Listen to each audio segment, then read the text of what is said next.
Assalamualaikum warahmatullahi wabarakatuh. Izin untuk memperkenalkan diri, nama saya Diah Ramadhani Eka Murbaningrum.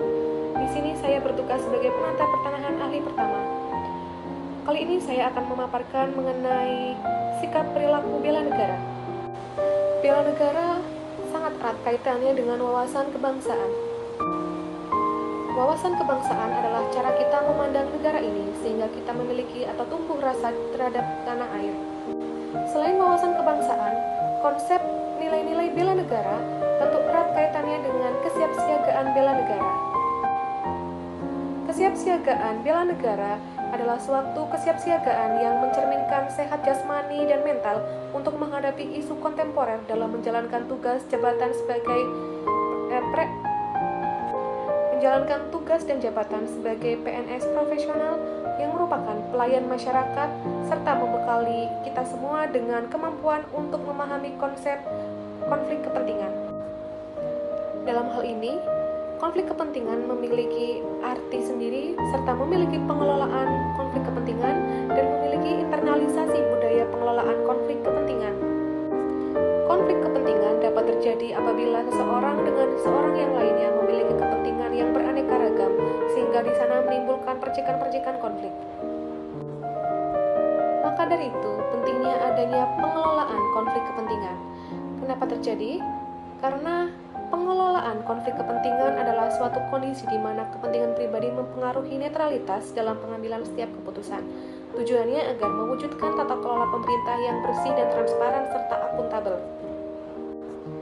Jenis konflik kepentingan terbagi menjadi dua jenis, yaitu aktual dan potensial. Aktual adalah konflik di mana kepentingan pribadi yang langsung mempengaruhi sebuah keputusan. Contohnya adalah konflik di sebuah keluarga yang bekerja di perusahaan, sehingga mereka pasti akan mempengaruhi sedikit banyak keputusan di perusahaan tersebut. Yang kedua adalah konflik potensial. Konflik kepentingan potensial adalah konflik yang mungkin mempengaruhi keputusan di masa depan. Contohnya rencana bekerja di sektor terkait setelah pensiun. Sumber konflik kepentingan ada yang berasal dari hubungan bisnis, keluarga, pekerjaan, jabatan, dan lain sebagainya. Proses pengelolaan konflik kepentingan ada proses identifikasi, deklarasi, pengendalian, pengawasan, dan apresiasi. Yang pertama adalah identifikasi, dengan cara mencatat daftar kepentingan pribadi, seperti aset, hubungan, ataupun pekerjaan sampingan. Yang kedua adalah deklarasi, dengan cara melaporkan konflik aktual kepada atasan sebelum mengambil keputusan. Dan yang ketiga adalah pengendalian, dengan cara atasan menetapkan mitigasi, seperti pengalihan wewenang dan lain sebagainya. Yang keempat, pengawasan dengan cara mekanisme pengaduan dan audit internal. Yang kelima adalah apresiasi dengan cara memberikan penghargaan untuk contoh yang baik. Internalisasi budaya bebas konflik kepentingan ada berbagai cara.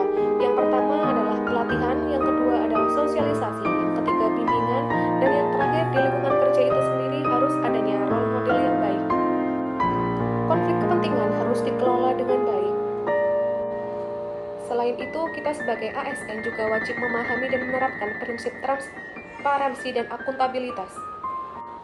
Perasaan saya belajar tentang bela negara, khususnya untuk materi konflik kepentingan, sangat antusias dan sangat senang.